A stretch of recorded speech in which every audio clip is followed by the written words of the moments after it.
So this is going to be the final video in the CADMapper series of how to put a CADMapper file into AutoCAD and Revit. And today I just wanted to finish it off by showing how I put the rest of the elements from the CADMapper file into Revit.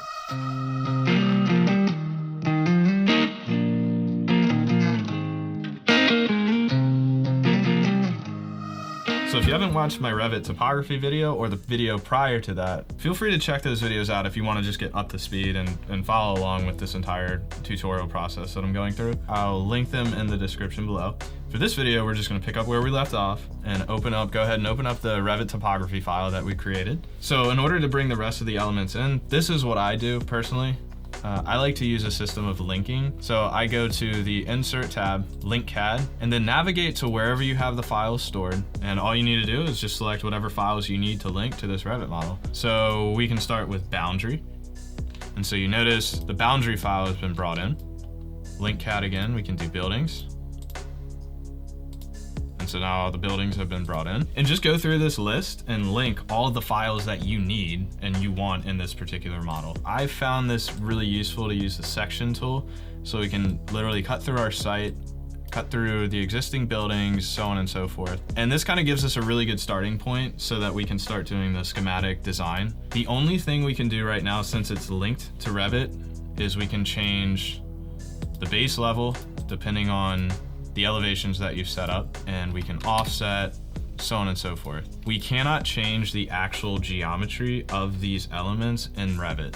And so how we do that is you have to do that through the AutoCAD file. So if you want a quick example, let's go back into that folder and we'll look at the site buildings file. You can go ahead and open that in AutoCAD. And so once it's open, let's go ahead and change to some other kind of view. So we can do a shaded view. And this is where we can edit the individual building files. So the problem with this right now in AutoCAD is that we have all of our buildings and all of our geometry right now just floating in space, and it's really hard to reference. So if we're trying to move or add a building that we want to link and we want it to sync back up to our Revit model, this is a little difficult to work with right now because we don't have any context. So what we should do for this is, just like before, we're just going to link all of the other X references back to this file. So remember, the command to link an X reference is XA, which is X reference attach. Navigate back to that folder where you have everything stored. And here we can just like we did in Revit, we can link everything back to this in AutoCAD. So we'll do X reference attach to site boundary.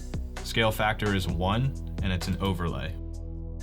And so now we have this X reference linked here. Go ahead and do that for all of your information. And so now what this setup does is, since just like in Revit, all of this information that we just linked, we can't actually edit it in this file. It's just an overlay. So now we have all the information, the 3D information displayed to us, but we can only edit in this site buildings file, the actual buildings themselves. Again, in order to edit these X references, you would select one and say open. And so now this will open that individual file in which we can edit as freely as we want. Now what you should do is, just like we did for the last file, the buildings file, you can go ahead and link everything else back up to this, for example, this outlines file. Now we have all the information displayed, but we can only edit these roads. Let's go ahead and hit save, close out the outlines file. All the changes that you make will reflect in the AutoCAD files and with the linked files that you've attached to Revit.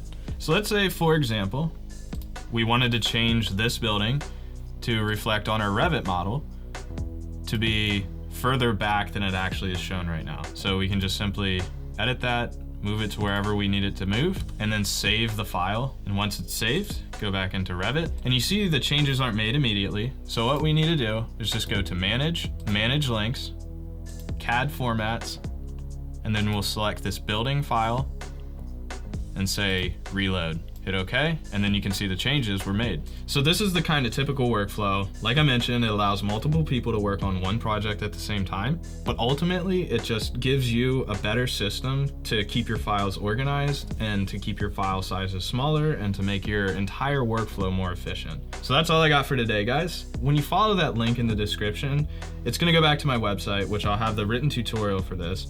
At the bottom of that tutorial, there's going to be a form that says sign up for my newsletter. But if you guys want to keep up with all of my work, like my photography work, go ahead and sign up for that newsletter and I will keep you up to date. I only send a few emails each month, so I'm not going to spam your inbox or anything crazy. But I just want to keep a solid point of contact with you guys. Again, if you got any suggestions at all, just drop them in the comments below. So far, the feedback I've been getting from you guys has been really, really good and encouraging. So I want to keep going. I want to keep making these tutorials, and I want to know what you guys want to learn. So thanks again for watching this, and I'll catch you in the next one.